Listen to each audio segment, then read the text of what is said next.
own guidelines say there should be no preferential access to government or appearance of preferential access because individuals have made financial contributions. Well, so much for that, Mr. Speaker.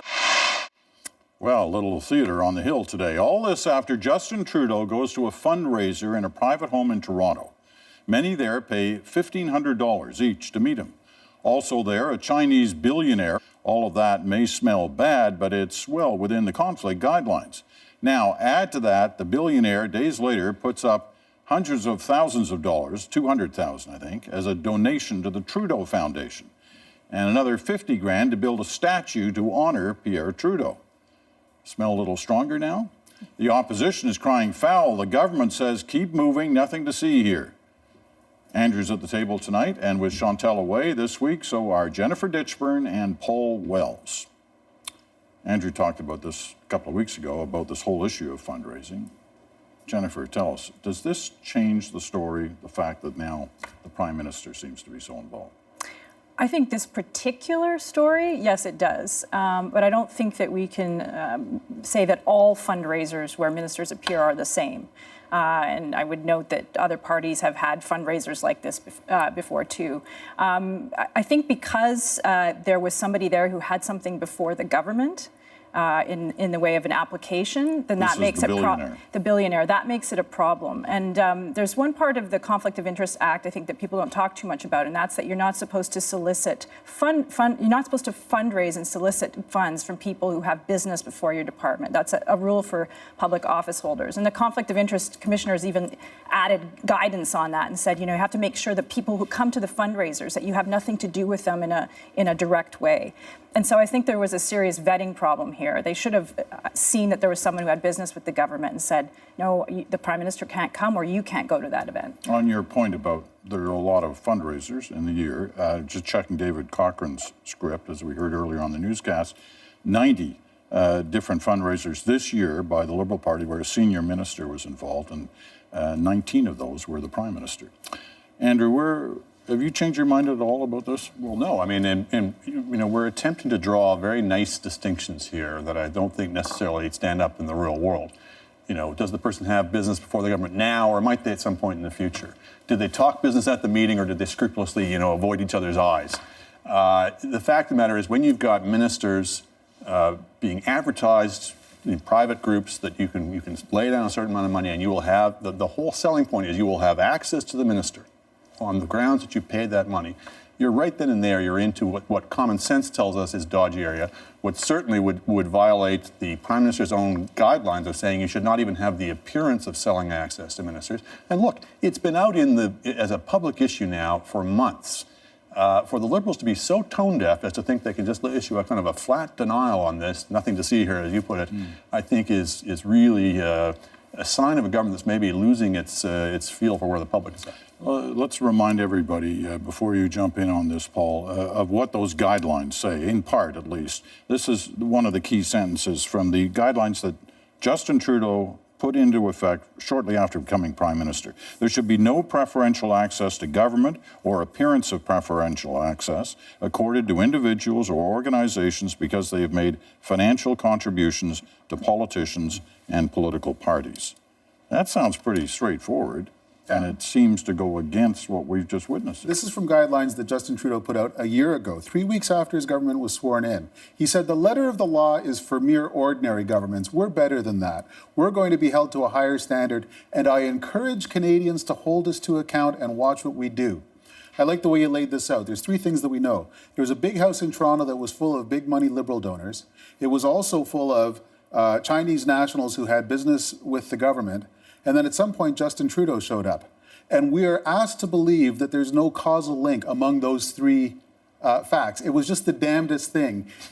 I got sent a letter today after I complained about it in the Star this morning. I got sent a letter from the party that a senior official in the party sent to cabinet ministers a couple weeks ago, in which she reminded them that their offices don't even know who's going to be at these events when they show up. So again, we're asked to believe that Justin Trudeau, who represents a riding in Montreal, who resides in Ottawa, wandered into a house in Toronto and was astonished to discover that there's Chinese businessmen and party donors there. Discover. Hey guys, what are you doing here? That letter from the party also said that at these things, if someone dares to broach government business, the scrupulous cabinet minister then says to him, "Oh, I'm sorry, we can't continue this conversation. You'll have to make a meeting with my office." And yet yesterday, when the Prime Minister was asked about this, his first response was, "It's really important for me to be out there beating the bushes for foreign investment." The various parts of this story don't add up. And I mean, what he said right there, I think, is as I mentioned before, is the problem. They should know who's at those fundraisers. Howard Anglin, who used to be a lawyer in the Prime Minister's office under Harper, said when he worked for Jason Kenney, they used to get lists and say who's coming to this fundraiser and make sure that they're not. It's hard to believe that they wouldn't know. And again, But at the same time, I think that the it's worth- RCMP must have known. They check out all these places before he ever gets there. Yeah, I mean, at the same time. And I'll just be the devil's advocate here. I don't think that you're going to buy a new policy or regulation for $1,500. I mean, those people can get. I mean, as Mr. Anglin has pointed out, you can get, if you call and say, if you're a powerful person in Canada, you can get a meeting with the finance minister or the prime minister pretty easily. You don't need to go to a party. But again, in this case, I think that there's serious perception problems here. And why should the public be left to guess whether there's something untoward going on? I come back to this point. What would be lost if ministers were prohibited from going to these fundraisers? What would be the great loss to Canadian public policy? Nothing. There wouldn't be anything lost, frankly, if they didn't have these fundraisers at all. The parties don't need anything like the amount of money that they currently raise. The only reason they each do it is because the other guys are doing it. If we took away all of their fundraising ability, they would get by with less money, and they'd hire fewer pollsters, but it would not be any loss to the public good. And as we just witnessed a winning campaign in the States that cut back considerably on a lot of traditional ways. I hesitate to use them as an ethical guideline. Yeah, no, exactly. I mean, that is a problem. That's a whole other issue. But you've all mentioned this. Well, just watch this exchange that was in the House of Commons today. Rona Ambrose and Dominic LeBlanc. Watch this. Mr. Speaker, yesterday, in response to my question about hosting this Cash for Access fundraiser with Chinese billionaires, the Prime Minister said himself, and I quote, "That is why we've committed to engaging positively with the world to draw in investment." So he admitted that he's discussing government business at a fundraiser, which clearly violates his own ethical guidelines. Speaker, the Leader of the Opposition knows that when ministers, members of Parliament, the Prime Minister attend partisan fundraisers, it's done to raise money for election campaign preparedness, and every single party in this House, Mr. Speaker, does exactly the same thing. Well, as Jennifer pointed out, they all do this. But LeBlanc is making the case which would go against your argument. So, Paul, your thought on this, which is that they got to raise money somewhere. If they're going to run campaigns at all, they got to get money from somewhere. And this is one way they do it, and they all do it. Yeah, so there are proposals out there that we bring back public funding of political parties, perhaps not tied to the vote total that they got at the last election, because then it essentially perpetuates dynasties. I know Andrew has other proposals, which is that they simply all do it on the cheap, which is, arguable. I think the minimum we can ask is that they not brag that they will refrain from doing the very thing that they then hurry to do.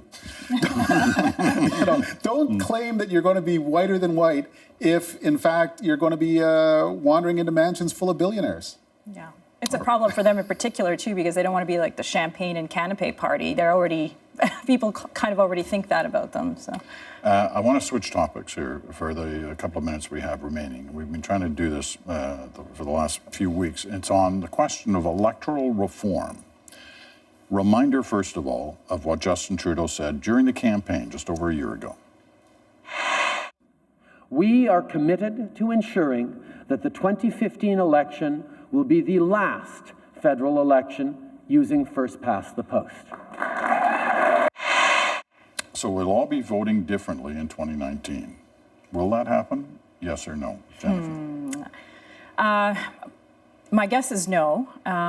But I mean, there's still a lot of pieces, I think, to have to go into place between now and then. and a lot of things are happening in the next few weeks. And we'll see what the government does. I don't think that we'll have a clear idea until the new year of whether the government is going to take advice from the committee that's about to issue a report. It's doing its own online consultation.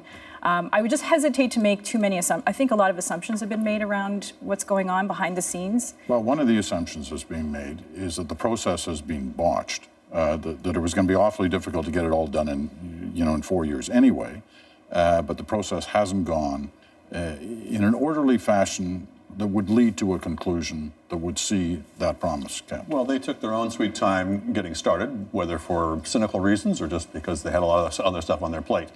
I think it's interesting watching, I don't have any inside information, but just watching from outside what's going on in that committee.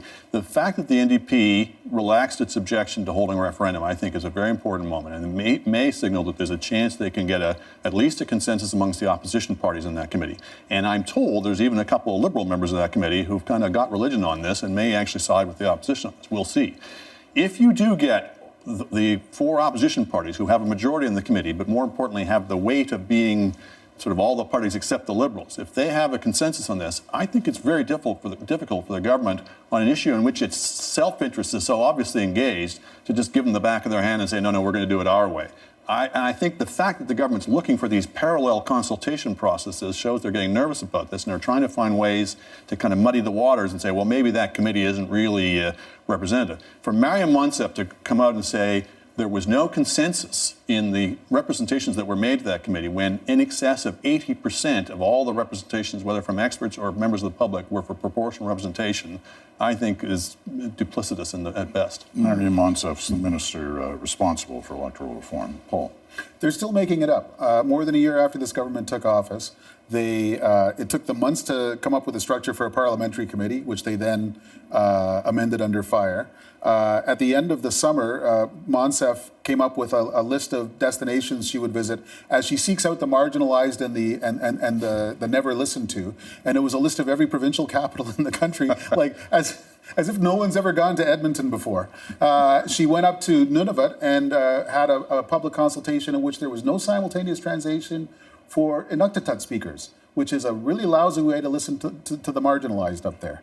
And now they are promising some sort of online consultation, which will be the 5th iteration of their Listening to Canadians move. I'm not sure the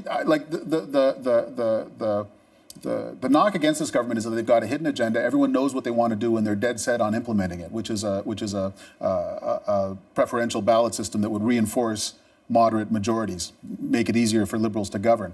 I don't think they've got a hidden agenda so much as they have no particular agenda, and they're hoping that they can find one along the way. Was there any lesson in the recent PEI experience, which was a referendum, non-binding and very complicated, and as of this week didn't really lead anywhere except perhaps to another referendum?